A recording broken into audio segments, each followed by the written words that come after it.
the economy is based on, or at least the current economy is based on the idea that we need steady growth. And growth just is, and we're becoming overly dependent, especially in Alberta, on growth in the energy sector.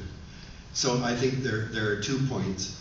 One is that when you become heavily dependent on a single industry, you become very, very vulnerable. Andrew Nikiforuk, one of the leading speakers in there, says, when you look at the history of petroleum in states around the world, when you become a petrostate, whether it's Nigeria or Venezuela or Texas, you become a petro dictatorship. That is, the oil industry then begins to run the country, and all of the other democratic rights disappear. And I think he makes a very compelling case for this. So that's, I think, what we're seeing in spades right now in Alberta, where the Minister of the Environment becomes an apologist for the oil industry.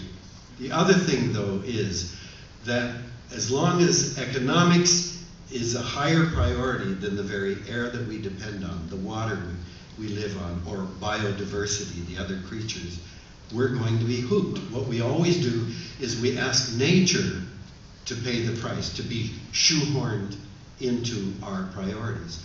And where you see the problem with that in spades was in Copenhagen last year.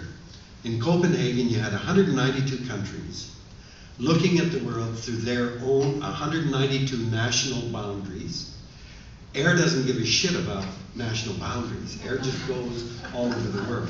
Not the same with water.